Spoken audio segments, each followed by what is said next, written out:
અને અમદાવાદના સાણંદમાંથી ફરી એક વખત વિદેશી દારૂનો જથ્થો ઝડપાયો। સાણંદ વિરમગામ હાઈવે પર વીરપુરા પાટિયા પાસે પોલીસે 1200 પેટી દારૂ પકડ્યો। કન્ટેનરમાંથી પોલીસે 1.36 કરોડ રૂપિયાનો મુદ્દામાલ જપ્ત કરી કાર્યવાહી હાથ ધરી। તો રાજસ્થાનના બાડમેરના કન્ટેનર ચાલક કાતારામ મેઘવાલની ધરપકડ કરવામાં આવી। પોલીસે ડ્રાઈવર સહિત સુરેન્દ્રનગરના 3 શખ્સોની સામે ગુનો નોંધ્યો છે। પોલીસે વોન્ટેડ આરોપીઓને પકડવા માટે કાર્યવાહી હાથ ધરી છે। ત્યારે કન્ટેનરમાંથી 1200 પેટી દારૂ મળી આવ્યો અને ત્યારબાદ પોલીસ દ્વારા કાર્યવાહી શરૂ કરી દેવામાં આવી।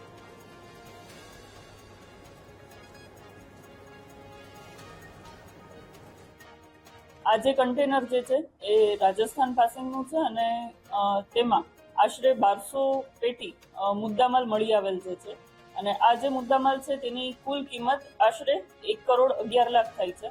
કન્ટેનર જે આરોપી છે ડ્રાઈવર એ કરતારામ એ બારમેર રાજસ્થાનનો રહેવાસી છે અને આ જે મુદ્દામાલ છે તેને માનસા પંજાબથી ભરીને ત્યારબાદ હરિયાણા, રાજસ્થાન, મધ્યપ્રદેશ અને મહારાષ્ટ્ર રાજ્યમાંથી પસાર થઈ ગુજરાતમાં પ્રવેશ કરેલ હતો અને ત્યારબાદ સાણંદ વિરમગામ હાઈવે પરથી તેને પકડવામાં આવેલ છે। આ કન્ટેનર સાથે એક આરોપી ડ્રાઈવરની ધરપકડ કરવામાં આવેલ છે અને અન્ય માલ સપ્લાય કરનાર, કન્ટેનરના માલિક, જે રિસીવર હતા તે અને ત્યારબાદ જેમણે આ સમગ્ર મુદ્દામાલ મોકલેલ છે એ કુલ 5 આરોપી છે તે વોન્ટેડ જાહેર કરવામાં આવેલ છે।